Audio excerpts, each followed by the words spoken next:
Welcome to Humans of Fintech, the podcast where I share the inspiring stories of diverse leaders bringing equity to financial systems through fintech.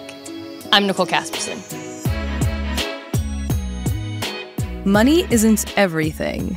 It is everything adjacent. Money touches almost every part of our lives, our hopes, dreams, ambitions, health, and well-being. So, what does it mean to draw all the industry players together to share learnings, successes, and maybe more importantly, our failures? In this episode of Humans of Fintech, I talk to Money 2020's own president, Tracey Davies, and Chief Growth and Strategy Officer, Scarlett Sieber, about what it means to bring an industry together and what plans they have for the future. I'm so excited for you to tune into this episode live from Money 2020 Amsterdam in Europe. It was such a treat to fly out there and podcast right in their Money Pot booth with a giant honeycomb and honey inside the booth and everything. It was such a treat. And enjoy this candid, authentic, and holistic conversation with the powerhouse women that are Tracey Davies and Scarlett Sieber. Enjoy. Welcome to Humans of Fintech. This is called the VIP experience. Are you kidding? The three of us just for you. This is like my dream. My dream, seriously, I know that seems weird, but my dream is to like have a round table of just like badass women in the space so that we can just have real talk and discuss what's really going on. Like my own version of like the red table talk is the Money Pot booth. The badass women of Money 2020. Yes. That's got to put that on a magazine. Tracy, Scarlett, thank you so much. Thank you for retweeting whatever it is that you're about to retweet for me. We're getting people to come find you, which I feel like is probably, that happens to you quite a bit. How has it been going so far? This is day 3? It's day 3. I mean, big smiles. Your energy is on point. How does that happen? It's day 3. I've had 3 coffees. It's all about 3. That's true. Okay. I was walking through the street party. Did I tell you this last night? I was walking through the street party and I just heard a woman shout my name. She went, "You're Tracey Davies." I was like, yeah, hi, it's me. And she went, "Oh, great to meet you." Yeah. I mean, it's the thing when you like appear on the stage or, you know, a social post and whatever, that's just sometimes a bit weird. It's like, but it's fun. It's fun to be like, it's like fun to be famous in small circles. Yeah, I think, you know, it sort of stacks back. I remember way back in Vegas in one of the early days getting recognized. And a woman said to me, "You're Tracey Davies," which always sounds really weird.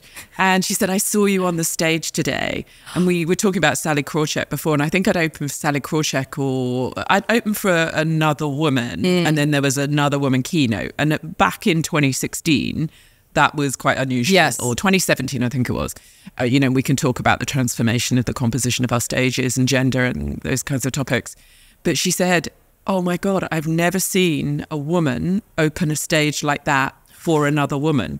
And I did think to myself, this is 2017. This is a bit weird. Yeah. But I remember that was one of the seminal moments, I think, in the early days before I knew Scarlett then, about, wow, we have a job to do here to sort of represent the true composition of this industry, because those women existed then, they exist today.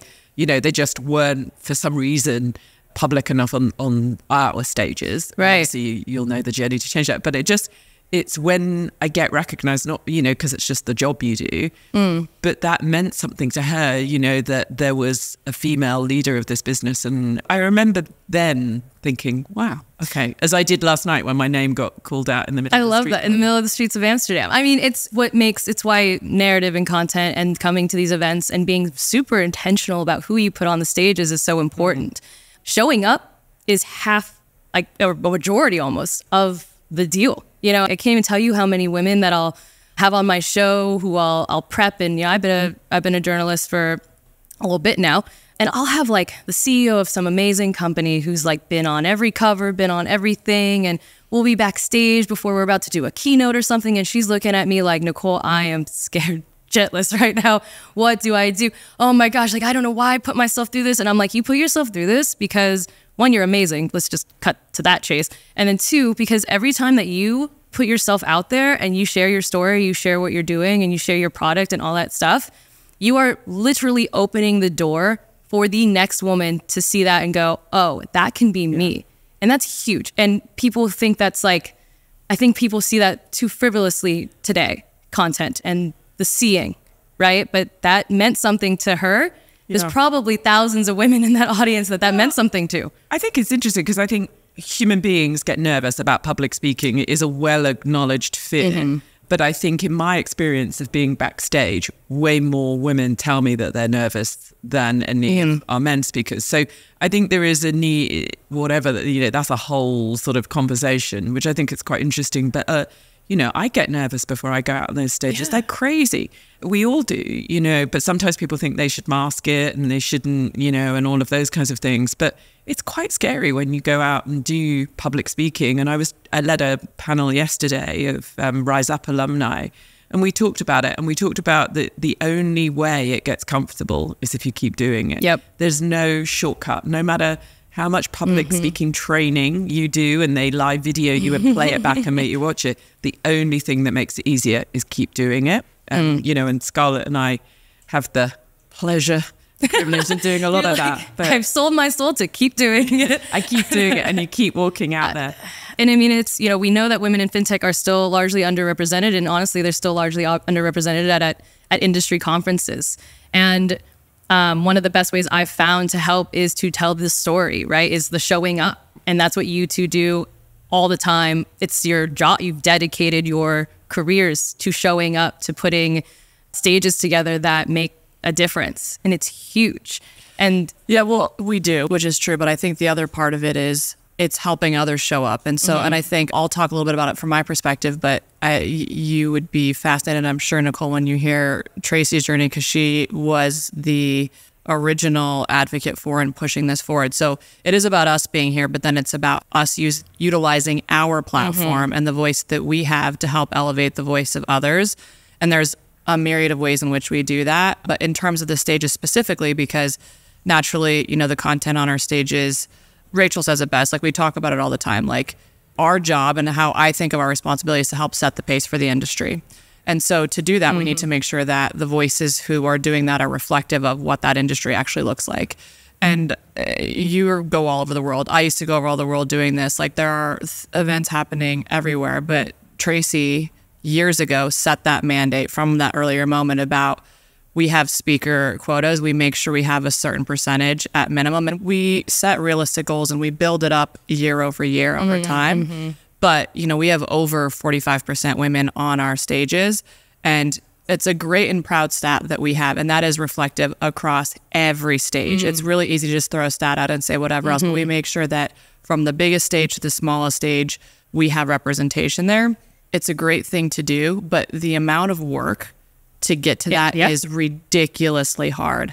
And the amount of time that we have in those smaller conversations with people, big, small companies, whatever else, being like, sorry, not good enough. And we've seen some really cool things. I don't know if you remember this, Tracey, back from 2019. There was a very large company. This was a keynote opportunity. And a few transitions had happened in the larger company. The CEO was no longer able to join us, and they had recommended this woman individual. This woman is a powerhouse, badass bitch, all these great things about her. She has a team of 20, whatever else. It's like, well, her title doesn't reflect that. Nicole, they literally changed her title to a C-suite title so she could be on our main stage. Like that, I mean, I literally have goosebumps. That's the type of stuff that happens. And that's like, we do have power when you actually think about it. Our stages had that power to change someone's title and reflect in a way, which was awesome. But Tracey, I'm going to say they changed her title permanently, not just for this stage. Yes. But because of that. I think, but I took a lot of criticism, and even from women from women in my own business, and I, in terms of debates about we shouldn't set quotas.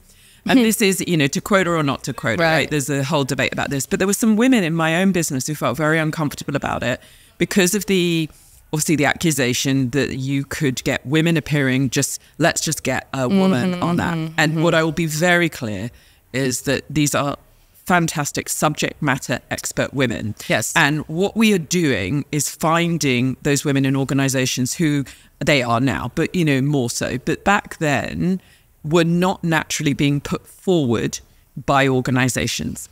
And so the work that Scarlett is talking about is that we have to go work harder, find them, suggest to the company, okay, well, they're not, they've not done a lot of public speaking. Okay. All of these. You have to be willing to work with them. And, I've talked to a lot of senior women about, we have an advisory board, changed over the years, but I remember talking to the original advisory board about this. And, some women, or senior women in the industry had felt uncomfortable with quotas. Now, what's really interesting is a lot of that position has changed today. So when I talk to senior women now, I think there is a lot more. No, we need quotas. We have to affect the change that has to come. This isn't happening. The glacial speed. I mean, we can talk about the 200 gap still left on 200-year gap on pay gap. But, I think organizations, and I remember back then listening to a Julie Sweet when she was, I think, the CEO of North America, now CEO of the whole of Accenture, talking about you got to measure it. And if you don't measure it and you don't publish it, it ain't going to change. And we were really clear about that. But it was uncomfortable, and it was uncomfortable for me because I don't want anyone to think, oh, I spoke at Money 2020 because I'm a woman. No way, And so, it's because you're subject matter expert women. And we often use that term to really qualify it. But that is a debate that has gone on, and people have different views on it, I know. But how to measure, the success for Money 2020 and what you're doing. And I'm sure you can feel the difference, right? And I actually think it's a balance. In my opinion, it's the balance of you have to have the quota set and you have to have it fundamentally baked into the fabric and the DNA of your company, of your leadership, and everyone needs to be on board. And what's cool about that is when inclusion or diversity is baked into the fabric of what you do, you no longer need to have diversity panels. You no longer need to have these subject matter experts only talking about being a woman or being a diverse individual. One of my favorite things since being here the last few days was I moderated a panel on cross-border payments at the Cool Money Bot stage with the actual robot. I wish I had a video of the robot saying my name. But anyways, we could make that happen. I mean, it's got to be somewhere. Anyways, that's good for the TikToks. I moderated this panel, cross-border payments, love that. And the entire panel was diverse. And it was not a panel about diversity, it was about cross-border payments.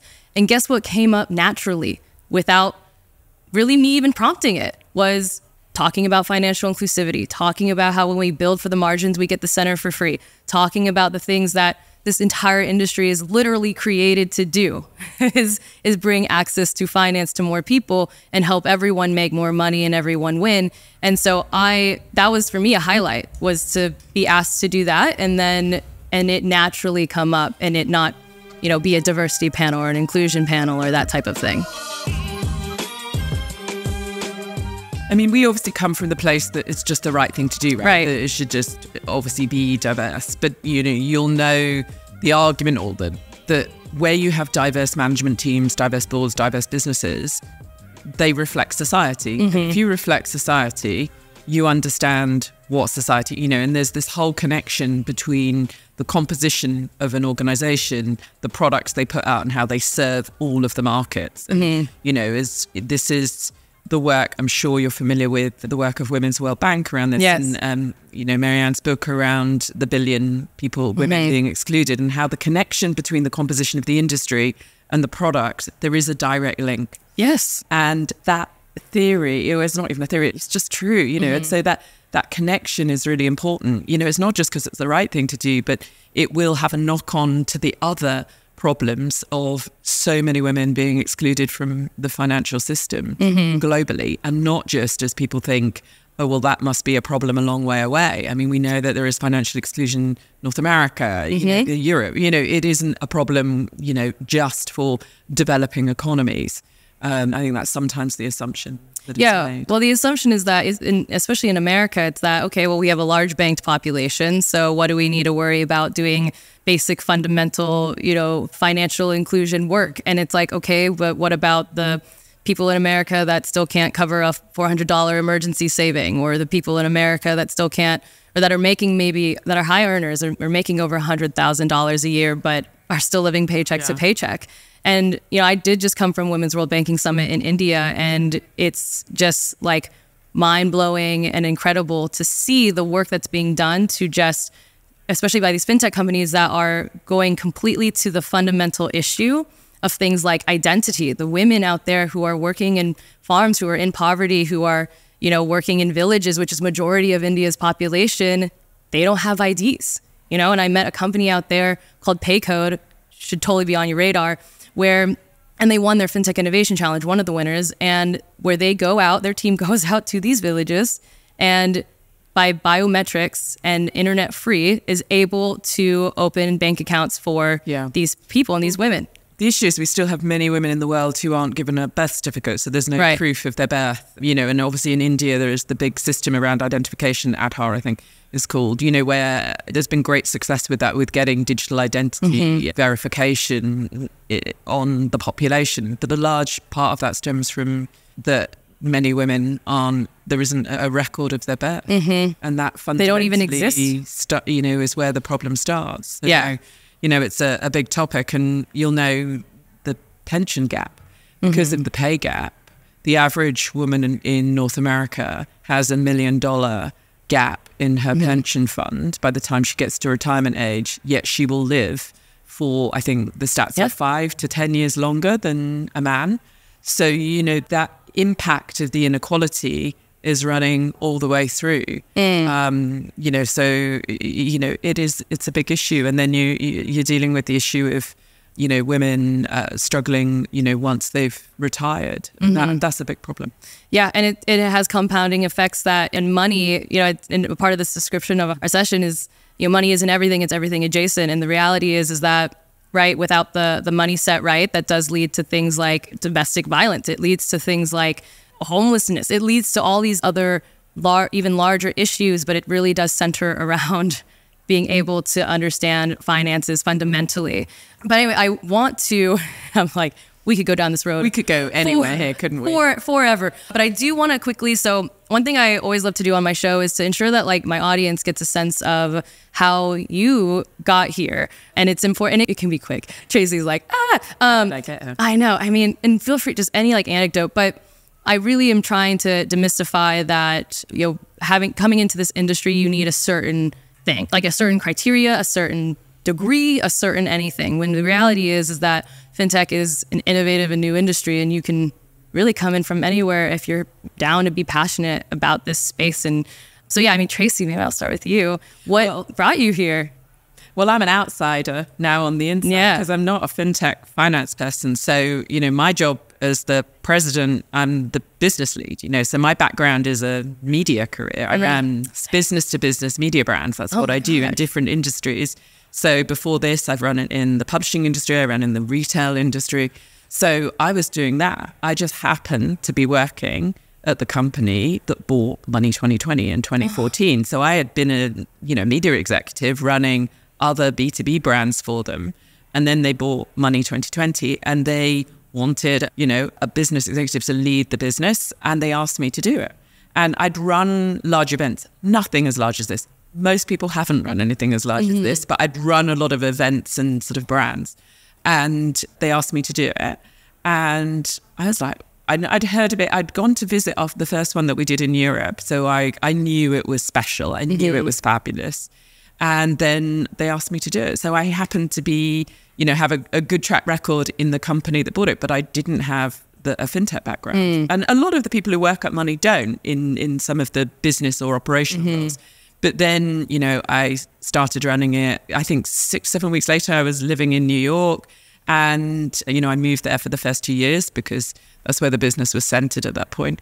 And, you know, and that's my journey. And then I fell in love with this crazy brand. You know, there's such a, you know, vibe about it. And the team loved this brand. We always talk about by the industry, for the industry, and you really feel that here. And even like I was talking to someone who's only been here 2 weeks, and he was like, oh my God, you can feel the passion in the industry. You can feel the passion in the team. And then I fell in love with the industry, and then I had to learn the industry, and everyone's so welcoming, I find, in this industry. And I always say that to new folk who come and join us. You'll never get your first 3 months. People are so generous about explaining what is a complex industry. They'll always explain it to you. So, yeah, I'm an outsider now, hopefully on the inside. Tracey, you're inspiring me because I didn't realize we had some things in common. Oh. I mean, which makes sense. So, I mean, but right, that's why it's so important to share stories. I mean, I say my entire background is journalism, B2B finance journalism. Like I happened to get my first job out of grad school writing about housing and mortgages in Dallas, Texas, and then which I eventually fluttered over to New York. But that's how that happened. And then you fall in love with the ability of being able to shape the narrative of an industry that truly can create change. Is that somewhat to what happened with Yeah, I you? mean, definitely to a degree. I was just thinking, we also have the New York connection. And the other night, Tracey and I were making some comparisons. We're here in Amsterdam. The new Amsterdam of the U.S. is New York, by the way. So there's some nice parallels there. I was trying to find a way to encapsulate the crazy journey to get here in a short amount of time. But I would say I always had expectations of what I wanted to do. My first resume, when you used to have the tagline of like what your objective was to be CEO of a major corporation in New York City. I came from a very small town in Colorado. And I had that for a long time, even throughout college. And when I went to start an interview, in fact, two different women told me, why do you have that on there? That's too ambitious.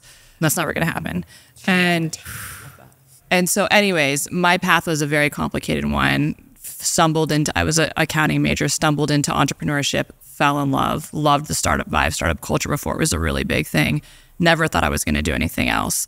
Ended up becoming a finalist in BBVA's startup competition years before when it was not a fintech thing and anyone could do it. Started talking to BBVA. We had an opportunity. They wanted me to join. And I was like, there's no way I'm going into banking. I had such a negative perception. All the things you were talking about earlier about the connection and overlap between money. For me, I had a very negative relationship with money. I had seen all the things. There was a lot of trauma and drama in my life around money and my family's life around money. And so I blamed the industry for that. And I was like, that's not me. And they said, honestly, Scarlett, think about it. Our CEO was an old school IBM engineer, came and did this whole thing. Anyways, fell into the industry. Imposter syndrome was real because of the fintech, because of the tech background. They gave me this huge platform. And I'm like, I don't know what I'm doing here. And they just let me go. And I will be forever grateful for my life to BBVA for starting that path. But I guess the long story short is I had an idea of what I was going to be. And even when Tracey and I first started talking, I loved this brand. This brand is so powerful. But I'm like, but I'm not an events person. And I was saying this is what my path should be. And then when Tracey and I kept talking, it's like, it's not about what you do. It's about loving what you do. Exactly. And just falling in. And there are so many different ways. When you think of fintech, think of financial services, you have an impression of what that is, but it actually can encapsulate so many things. Whatever it is that you do, the movement of money impacts it in some way, shape, or form, and you can find your niche, you can find your passion for sure. And I think bringing that human element in conversation and just like those stories that you share, that's going to resonate with the thousands of people that listen to this show, and that largely my audience being women and women in fintech and entrepreneurs and investors and operators, and needing to understand that, or even women that I call them my fintech curious crowd, who DM me and they're like, Nicole, I really want to get into fintech, but I don't know how to start. And I'm like, why don't you start by listening to a podcast, and listen to the way that women like yourself, who are now these powerhouses, success, right? People look at you and sometimes it doesn't feel that way, right? Sometimes, but they look at you like this amazing success, but they need to hear, right, some of the things that you went through to get there. But now that you're, two powerhouse women that are shaping the narrative of the industry. I mean, Money 2020 is arguably the largest event and content space in the industry. And so you're really leading where content leads, where developments happen, where innovation happens, how leaders decide to make decisions on what happens next. So how do you, continue to ensure that this platform is always used to progress the industry forward and never perpetuating any of the things that you want to stay away from?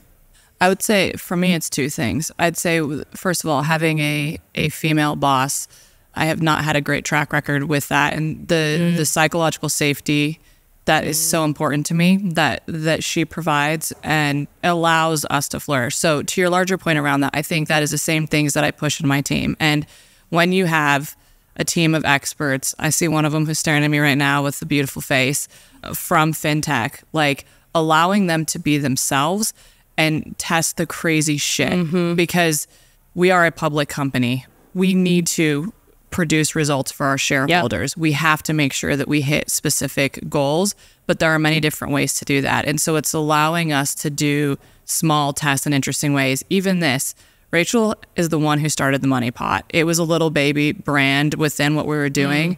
And she knew a lot about podcasts. We built all of this, not just for her. It's obviously for our brand, but taking those ideas that may seem crazy in the beginning and allowing the team who have that passion and have those points to really push it forward.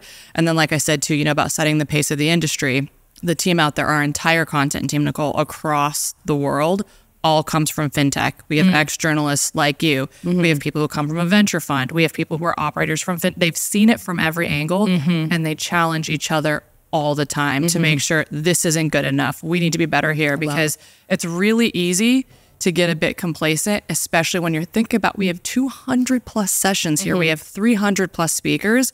Like, how do you constantly push each other, challenge each other, make sure that, again, to your earlier points about diversity, the team themselves are reflective of the world, but then their backgrounds and Rachel used to be in politics. Like, people come from very different places where that we're making sure we're constantly challenging ourselves and being better versions of ourselves. In my mind, we don't have any competitors. Of course, there's a competitive landscape. Our competition is ourselves. And so I challenge them and they challenge each other every day to make sure that if there is not someone here who didn't get inspired and didn't learn something, then we failed and we got to do better next time. And when I love that you said psychological safety, and that being really the foundation, right? Because it's the trickle effect. If you give the team and the people, especially the people that need it most, that psychological safety to take the risks and do the things, then you produce results that the shareholders will like, right? And that's how that happens. And that makes me think of Rise Amplify, which I know is your baby, if you will, maybe one of your babies. And I mean, talk about psychological safety.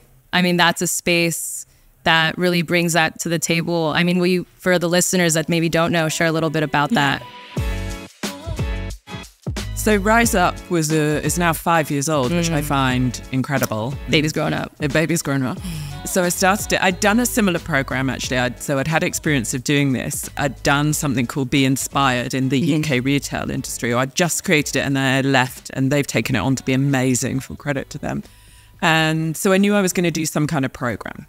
But I'd seen a lot of, let's do a drinks for women type stuff. And, I love a drink and a cocktail party.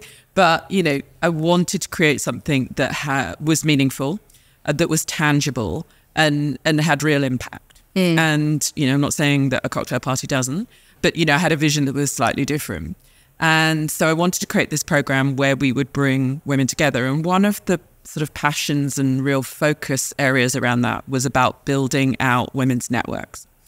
And there's a lot of data and research done that women focus on doing a great job, getting great results, working very hard, but that the intentional building of network, for whatever reason, doesn't happen. I think there's a lot of societal reasons about where traditional networking happens, the time, how that doesn't fit with women's lives. And, it's a whole bigger thing. But aside from all of that, I knew that the power of women coming together and the power of women helping each other, and we involve men in RiseUp and male mentors, and that we struggle, can I say, to get men to agree to come and be mentors. So please, if you're listening to this and you want to be a mentor, because this isn't like a women only space. Yes. This is a shared societal problem that will benefit all of society. So, that was the real focus, was really about bringing women together for networks. And now here we are, 300 women by tonight will have been through the program. Wow.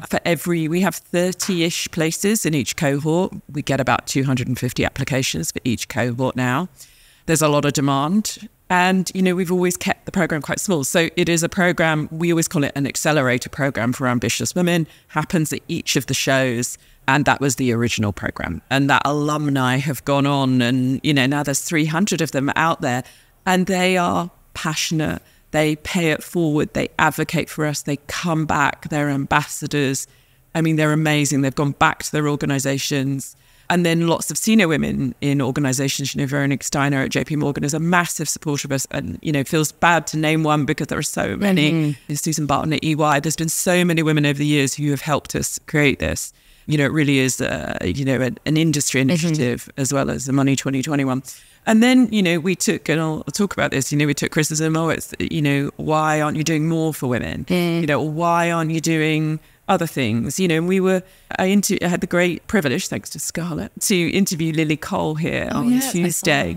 And one of the things that she talked about was one of the really big problems is this cult of perfection. And, that companies do nothing because they're so scared they're going to get called out for doing it wrong, not doing enough. And I know what that feels like because I was called out, you're only doing it for women because you're a woman. What about everyone else? I was always really clear. We are going to start somewhere. We're going to take one step and then we're going to take another. 5 years on, 300 women, 46% of the speakers here. You know that we have programs now with Amplify, people of color. We have the same strategy around the composition of our stages, people of color. And this Europe is our most accessible show. We're trialing some technology for people with hearing issues and the neurodiverse, using some phone technology into glasses that live transcribes. So plus we have worked a lot on accessibility issues for all of our stages, et cetera, et cetera. So, we are looking at the total inclusivity of everyone in the industry inside our events. But you have to start somewhere. Yes. We're not perfect. Yes. And one of the reasons you don't see me so much on social media actually is I find that call out, or you might get called out for this, actually, have an anxiety about that. I know people like Scarlett and they're tweeting and posting all the time. I also have anxiety about that. And I really, because a couple of times I got called out for things and, we're not perfect. We're trying to do the very best we can. And what I would say is I've seen a real shift in the industry over that period. And then they're pushing us on stuff. At the start, we're pushing. And it's great. I'm seeing real progress. I know the stats still aren't telling that story. But the work that we do with organizations, we are seeing more and more diverse speaker rosters coming through and applications. So I do see a change coming. I do see real progress. I was talking to a banker last night who was telling me about their graduate intake. Is now, I think they were saying 67% female. So, there is a shift, but I think this cult of perfection stops companies from doing more. And I think that's a real shame because there is a fear that you're going to get called out if you get something wrong. And I really want to, let me just say right now that I do not stand by cancel culture. I do not stand by, the shaming or the banning or anything like that, because that doesn't get us anywhere. If you've ever read any of Audre Lorde's work, but she's she's a poet and Black queer feminist activist, and her book, Sister Outsider, totally just changed my life. But one of her big quotes in it is that the master's tools cannot dismantle the master's house. And so we can't play, oppression Olympics. We can't do things that we're not supposed to be compatible with each other. We're supposed to be in this together. And I feel that way when I'm on Twitter and all of a sudden I'm getting attacked by people that don't know me because I'm genderizing the industry, or because femme is in the fabric of my company name and everything. It's I didn't genderize anything. The world has done this, and I'm just acknowledging what has happened so that women can be armed with the knowledge and receipts to move forward. And I think that's the struggle. But when you're open and honest about it, it's kind of we're shutting the gaslighting off, right? And that's what we have to do. We have to shut the gaslighting off for women, so that for everyone, because the reality is that things like patriarchy and all the things that you can bring people down, they impact everyone. They impact men, they impact older white men, they impact every single person. And I love that you have the space to have everyone involved. With Fintech is Femme, I've never wanted to host anything that was only for women. My event is always meant to include everyone. My community is membership based. It's for everybody. We got one guy in there, but I'm hoping for more. I'm bring him in. He's your number one. Number one guy. But it's what's necessary is having the conversation between everyone and being open and honest about not being perfect. I did a diversity report recently with a company called Array, and they're a 3-year-old startup just about 6 months ago hired their DEIB officer. She's amazing. Her name's Lena Kolnari. You should check her out. But she, that's only 6 months ago. So 3 years in, and they just started their DEIB practice. But the fact that they were willing to go out there and say, hey, we're not perfect. We did this and now we're working on it. It's the incremental part that you're talking about. Yeah. It's interesting because you mentioned Women's World Bank. I know you were at their conference in Mumbai. I sadly couldn't be there, but we've linked up with them, actually. We announced a couple of weeks ago with Fintech and Women's World Bank and Money 2020 and lots of other industry supporters, by the way, because we want to get the word out there. And there's a benchmarking tool where, fintechs can go in, answer some simple questions and get a sort of first readout on the stats, really. And, what we're trying to create is data points, the first data point about diversity and inclusion in, our target is privately held fintechs. And we announced that, and then, we're hoping to potentially release the first look at that data in later this year. But I think that's quite interesting to the data point about measuring and encouraging companies. And I think one of the barriers we talked about is that a company might not want to, because they might think, oh my God, we know our stats are not good enough, but you got to start somewhere. And if you measure and you start, and then it's the move forward. And I think then we all move forward. But I think, publicly held companies, as you know, are held in a different way. We have to record that data. We had Julia Hoggett here from the London Stock Exchange. We're on the London Stock Exchange under our parent company. There's a lot of data that you have to release and measure and record, and, not so much in the private space. And we're really encouraging privately held fintechs because we know that is part of the attraction and retention of women in organizations as well. Because if you don't think that, we do our due diligence and we go and look at the board and composition of the NED board and the main board and the investors, and we look and go, okay, that doesn't look like a place where I might want to work, because there don't seem to be many women. Women do that due diligence on companies all the time. So I think it's really important. I think data, I'm really proud of the initiative we're doing with Fintech and Women's World Bank around that. Yeah, I know we're tight on time, but I wanted to there's a few points that Tracey made that I wanted to try to tie into everything that we talked about, because we talked about psychological safety, we talked about RiseUp Amplify, we talked about data and stats. And the one thing that I wanted to kind of connect about, obviously Tracey's given us a ton of data of what's come out of that. And especially the other thing you were saying, Nicole, is about people who haven't been in here in the fintech curious. This is really for them. One of the things that's been so interesting for me, if you go in, as Tracey said, we have 30 people in those rooms of each group. In my mind, there's a lot of things that we talked about: New York culture, American culture, hustle culture. Network is the most important thing to get you where you need to go. It's the hardest thing to replicate, and it's the hardest thing to get access to. To me, the power of RiseUp and Amplify, in my mind, is the network. You have these 3 days of high intensity, high emotional, high impact moments, and you become a family at the other side of that. And because there is a place that is created of psychological safety, you get to know each other, the vulnerabilities, the strengths, and things that you can't do anywhere else and replicate anywhere else, which is why we don't want it to be bigger than 30. And go read, I'll send some to you later, the emotional, real posts of these people who've come out of that and how it's changed their lives. And it sounds easy to say, but that's them changing each other's lives. That's not us. We just provided the platform. They made it happen. And it's so awesome to see. I mean, it's creating the same network that the men in our lives have had for forever, right? Men have been trained to see the world of business and careers as a team sport, and women haven't. And people of color, right? Because of all the scarcity mindset and all the things. So, but to create that space and the trickle effect that happens, I mean, it's inspiring to me as someone who's also building community and trying to help with the network effect and creating a different playbook for women and people of color. Yeah. And I think, there's often this thing where if I do something for you, Nicole, you think you've immediately got to do something for me, it's like, and that sort of being a little bit more relaxed about it, about you want to meet X, and it's fine, and I think that sort of relaxed way of it, I think women often okay, you've done that, so I have to do something for you now, and we need to sort of, relax a little bit more into it. But the power of the network, and I'm in some of the WhatsApp groups from the cohorts over the years, and I can tell you, they are going strong, even back from Vegas 2018. I mean, it's creating those real relationships, the social capital. And one of the last things I'll say is I got to be in that room in the Vegas show. I was filling in for someone who had to, for Michelle Tran, who unfortunately had to leave at the time. And I hope to be a part of the cohort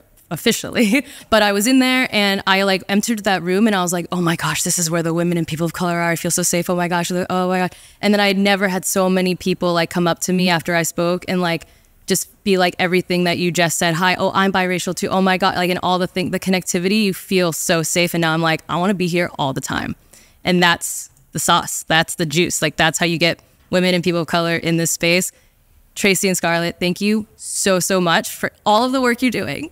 Thank you for coming on my show. Thank you for being so gracious with your time and your energy, and for all of the programs and work that you do to help our industry move forward in the best way possible for people and profits. You know what I mean? So Thank you. Same at you, girl. You're inspiring a movement, so. Thank you so much for tuning into this episode. To hear our next story from another diverse leader, be sure to tune in next week. And if you haven't already, be sure to subscribe to our show and give it a 5-star rating, as it helps our message reach more people who want to find belonging too.